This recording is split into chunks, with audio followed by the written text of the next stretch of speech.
सोने का चूहा। एक नगर में मुरारी नाम का एक व्यक्ति काम की तलाश कर रहा था। मुझे आज भी कोई काम नहीं मिला, कोई भी मुझे काम नहीं देता, व्यापार मुझे आता नहीं, क्या करूं?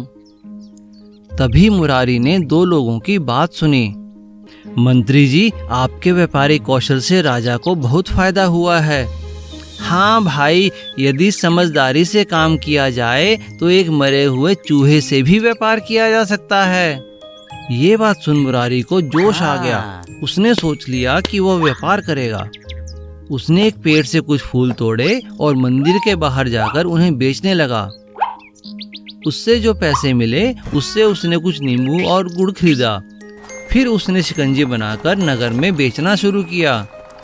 इस तरह उसने कुछ पैसे इकट्ठे कर लिए और उन पैसों से एक दुकान ली और शिकंजी बेचने का व्यापार शुरू करने लगा। कुछ ही दिनों में उसका व्यापार चल निकला। उसकी शिकंजी की सब तारीफ करते थे। अब उसके पास काम था और पैसा भी था। मंत्री जी ने सही कहा था। मुझे लगता है मुझे उनका धन्यवाद करना चाहिए। उसने एक सोने का चूहा खरीदा और मंत्री जी के पास गया और मंत्री जी से बोला, मंत्री जी, आज आप ही की वजह से मैं कामयाब हो पाया हूँ। मैं आपको अपना गुरु मानता हूँ। कृपया मेरी ये भेंट स्वीकार करें। उस दिन आपने कहा था कि कोई मरे हुए चूहे से भी व्यापार कर सकता है, तो मैंने फूलों का व्यापार शुरू किया और आज मेरी शिकंजी की सबसे बड़ी दुकान है। मुझे खुशी है कि तुमने अपना काम किया और अच्छे से किया। आज से राजा के महल में तुम ही शिकंजी बेचोगे। शुक्रिया मंत्री जी। सीख, मेहनत, लगन और समझदारी से कुछ भी किया जा सकता है। जादुई चिकन मशीन। राम और कमल दो सगे भाई थे। वो दोनों श्यामपुर गांव में अपने माता पिता के साथ रहा करते थे। उनके पिताजी का अंडों और मुर्गियों का कारोबार था। जैसे ही राम और कमल बड़े हुए, वैसे ही उनके माता पिता ने उन दोनों की बड़े धूमधाम से शादी की। राम की बीवी का नाम था कमला और कमल की बीवी का नाम था विमला। राम की बीवी कमला व्यवहार की बहुत अच्छी थी। उसने घर में आते ही घर का सारा काम संभाल लिया। वो सुबह जल्दी उठकर अपने सास ससुर की सेवा करती, घर का सारा खाना बनाती और कमल और उसकी बीवी के लिए भी खाना बनाया करती थी। लेकिन दूसरी ओर कमल की बीवी विमला बहुत ही सुस्त और चालाक थी।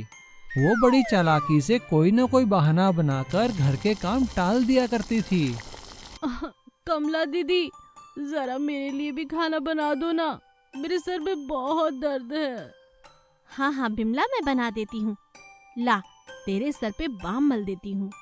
इस तरह से कमला ने अपनी सेवा भाव से सभी का दिल जीत लिया था। धीरे धीरे राम और कमला ने मेहनत करके अपने पिता के कारोबार को काफी आगे बढ़ा दिया था। ये देखकर विमला बहुत जलने लगी। एक दिन उसने कमल से कहा, अजी मैं तो कहती हूँ बाबूजी से कहकर हिस्सा बंटवारा करवा लो, नहीं तो भाभी ना पूरा हिस्सा खा जाएगी और हम काम करते रह जाएंगे। कमल अपनी बीवी की बातों में आ जाता है और अपने पिता से कहता है, पिताजी बहुत हुआ, मुझे अपने कारोबार में अपना हिस्सा चाहिए। क्या कहते हो बेटा, हिस्सा लोगे? परिवार से अलग रहोगे? हाँ पिताजी, इसमें बुरा ही क्या है? ठीक है, जैसी तुम्हारी इच्छा। राम कमल के पिताजी घर का बंटवारा करने के लिए दोनों से कहते हैं, लेकिन पिता की बात सुनकर राम कहता है, पिताजी आप ये क्या बात कर रहे हैं? इस घर का बंटवारा कभी नहीं होगा। मैं तो कहता हूँ कमल को अगर मुर्गियों का कारोबार और एक घर चाहिए तो आप उसे दे दीजिए। मैं और कमला गांव के बाहर वाले मकान में रह लेंगे। शाबाश बेटा, मुझे तुझसे यही उम्मीद थी।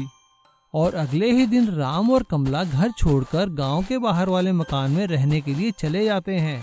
ये देखकर विमला और कमल बहुत खुश होते हैं। राम और कमला जैसे ही पुराने मकान की सफाई करने लगते हैं, तभी कमला को वहाँ एक बोतल मिलती है। कमला जैसे ही उस बोतल की सफाई करके उसका ढक्कन खोलती है, तभी उसमें से एक जादुई आत्मा निकलती है। ये देखकर कमला डर जाती है। डरो मत कमला, मुझे एक शैतान जादूगर ने इस बोतल में बंद कर दिया था। तुमने मुझे आजाद किया है, मैं तुम्हारा बहुत शुक्रगुजार हूँ। ऐसा कहते ही उस आत्मा ने हवा में हाथ हिलाया और देखते ही देखते वो पुराना मकान एक नए अच्छे मकान में बदल गया और साथ में ही एक बहुत बड़ा पोल्ट्री फार्म भी बन गया, जहाँ पर की मॉडर्न टेक्निक की मशीनें लगी हुई थी और खूब सारे अंडे और मुर्गियां भी थी। ये देखकर कमला बहुत खुश हुई और यहाँ पे विमला और कमल ने अपने बुरे व्यवहार के कारण सारा व्यापार चौपट कर दिया। कमल को अपनी गलती का एहसास हो चुका था। उसने जाकर अपने पिता और अपने बड़े भाई से माफी मांगी और दोनों भाई फिर से इकट्ठे होकर रहने लगे। तालाब के बीचों बीच एक बहुत बड़ी विशाल मछली रहा करती थी। यूं तो तालाब में बहुत सारी रंग बिरंगी मछलियां रहा करती थी, लेकिन विशाल मछली का आकार हद से ज्यादा बड़ा था। वो अक्सर सोने में ही अपना समय बिताती थी। एक दिन उस तालाब के पास एक मछुआरा और उसकी पत्नी आए। मछुआरे की पत्नी ने उससे कहा, अरे अरे देखो तो सही, इस तालाब में कितनी सारी मछलियां हैं। मैं तो कहती हूँ मछलियां पकड़कर बाजार में बेचते हैं। बोलो कैसा रहेगा? हाँ, ये तो बहुत अच्छा उपाय है। चलो शुरू हो जाओ। दोनों पति पत्नी मिलकर अब हर रोज वहाँ से हजारों मछलियाँ लेकर जाते और बाजार में बेचते थे। धीरे धीरे उस छोटे से तालाब की मछलियाँ खत्म होती जा रही थीं। विशाल मछली को इस बात की बिल्कुल खबर नहीं थी, लेकिन बाकी मछलियों को इस बात की बहुत चिंता थी। तो सभी मछलियों ने योजना बनाकर बड़ी मछली के पास जाने का फैसला किया। उठो उठो बड़ी मछली उठो, मुसीबत की घड़ी आ गई है। ये तालाब बहुत जल्द बिना मछलियों के हो जाएगा और यहाँ तुम अकेली रह जाओगी। अरे उठो ना। सभी मछलियों के उठाने पर विशाल मछली जाग जाती है। क्यों परेशान कर रही हो? बात क्या है और इतना शोर कैसा? अरे अरे, एक मछुआरे और उसका पति। एक दिन उन दोनों की नजर हमारे तालाब पर क्या गई? वो लोग हर रोज हजारों मछलियाँ हमारे तालाब से ले जाते हैं। क्या कहा? हाँ, और देखो तो सही आसपास कोई सहेली नहीं बची तुम्हारी। सबकी सब वो ले गए और बहुत जल्द हमारा नंबर भी आ जाएगा। तुम कुछ करो, अब जागने का वक्त है, सोने का नहीं। कितने बजे आते हैं सब? बस आते ही होंगे। तो चलो मेरे साथ। विशाल मछली देखने में इतनी विशाल थी कि उसे देखकर हर कोई यूं ही डर जाता था। विशाल मछली ने मछुआरन और उसके पति के आते ही तालाब से बाहर छलांग लगा दी। यह देखकर दोनों पति पत्नी डर के मारे वहां से भाग गए। अरे अरे अरे, देखो देखो, इतनी विशाल मछली। लगता है ये व्हेल मछली है, ये तो हमें खा जाएगी। अरे भागो, आज के बाद इस तालाब के पास हम नजर भी नहीं आएंगे। जा रहे हैं। विशाल मछली तुरंत उनके जाते ही पानी में वापस लौट आती है और इस बात पर सभी बहुत खुश हो जाते हैं और नन्ही नन्ही प्यारी प्यारी मछलियाँ विशाल मछली को धन्यवाद देती हैं। शुक्रिया विशाल मछली, तुम यूं तो सोती बहुत हो, करती कुछ नहीं, लेकिन हो बड़े काम की। आज तुमने हम सबकी जान बचाई है। शुक्रिया। अब ये दोनों लालची पति पत्नी हमारे तालाब की तरफ कभी नहीं आएंगे और हम सुकून से रहेंगे। तो चले? हाँ, मैं तो सोने जा रही हूँ। विशाल मछली फिर से आराम करने के लिए चली जाती है। चंदन एक बहुत अच्छा लड़का था। वो अपने माता पिता के साथ एक गांव में रहा करता था। शहर में वो पढ़ने के लिए जाया करता था। अचानक उसके पिता का स्वर्गवास हो जाता है और उसकी पढ़ाई छूट जाती है। एक दिन वो अपनी माँ से कहता है, माँ, अब हम क्या करेंगे? बेटा, अब तुझे अपने पिता की जगह खेती करनी होगी। हमारी इतनी जमीन है, उसका कुछ तो करना होगा, नहीं तो गुजारा कैसे चलेगा मेरे बेटे। और रही बात पढ़ाई की, वो तो तुझे अब शाम के वक्त ही करनी होगी। स्कूल जाना अब लगातार मुश्किल होगा बेटा। कोई बात नहीं माँ, तुम परेशान मत हो। जानती हो माँ, बहुत दिनों से शहर नहीं गया। वहाँ पर हम बहुत ज्यादा टॉफी और चॉकलेट खाते थे। पिताजी कभी कभी मुझे पैसे दिया करते थे, मैं उन्हीं से खरीद कर खाता था। गांव में तो ये सब चीजें मिलती ही नहीं। बेटा, ये सारी चीजें तो गांव में नहीं मिलने वाली, ये तो बस शहर में मिलती हैं। हाँ माँ, तुमने ठीक कहा। चंदन अपने पिता के खेत में जाके काम करने लगता है। एक दिन वो बहुत उदास खेतों के पास एक पेड़ के नीचे बैठ जाता है और सोचने लगता है। ओहो, पिताजी क्या ये अनाज की खेती करते थे? अनाज की कमी तो गांव में है ही नहीं, हर किसी के पास अनाज है। मुझे तो ऐसा कुछ चाहिए कि मेरे खेतों में चॉकलेट, टॉफी, लॉलीपॉप ये सब की खेती हो और मेरे गांव के दोस्तों को मैं ये सब खिला सकूं।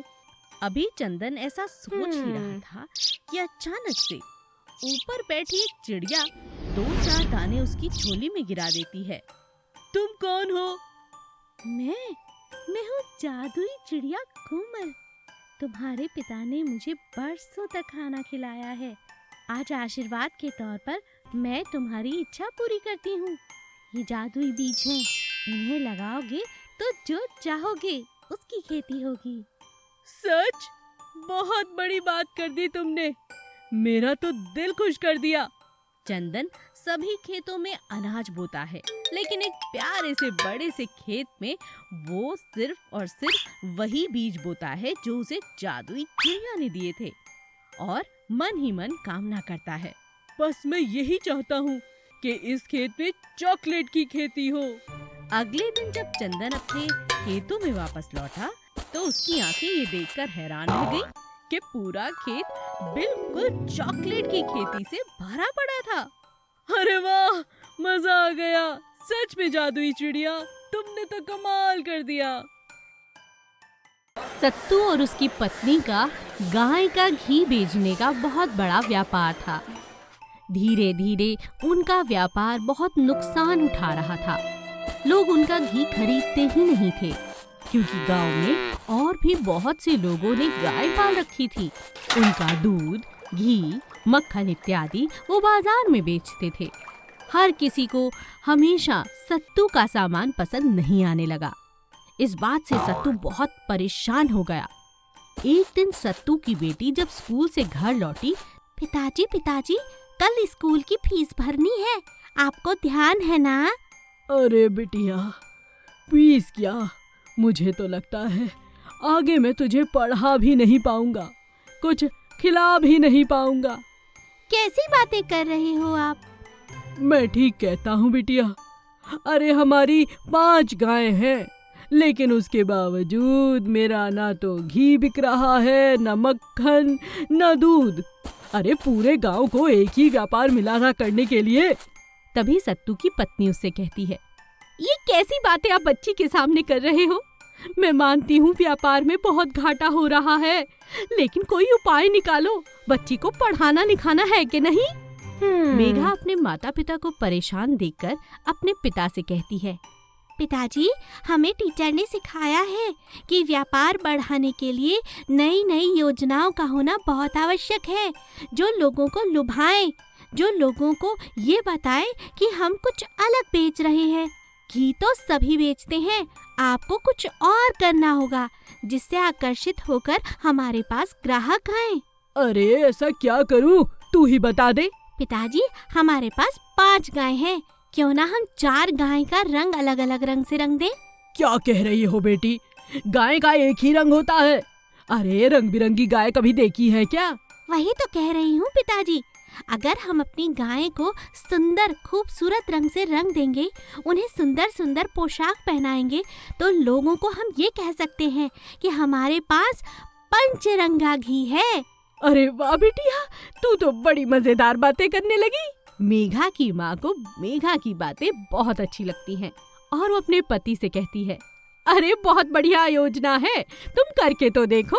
सत्तू अपनी बेटी की बात मानकर हर जगह बड़ा बड़ा बोर्ड लगा देता है, पंचरंगी गाय का देसी घी। लोग उस बोर्ड को पढ़ते हैं तो सत्तू के घर गाय का दर्शन करने के लिए जरूर आते हैं। रंग बिरंगी खूबसूरत गायें देखकर हर कोई उनका घी खरीदता है।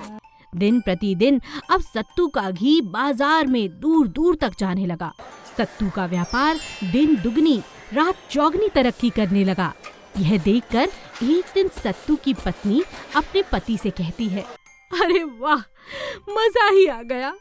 अभी तो हमने अपनी बिटिया को 8वीं कक्षा तक ही पढ़ाया है और इतना बड़ा ज्ञान दे गई हमें।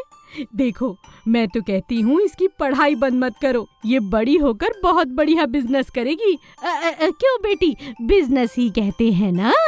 हाँ अम्मा। हाँ, इस तरह मेघा की समझदारी से न केवल उसने अपने पिता का बिजनेस बढ़ाया, बल्कि अपनी समझदारी के साथ उसने अपनी पढ़ाई को भी जारी रखा।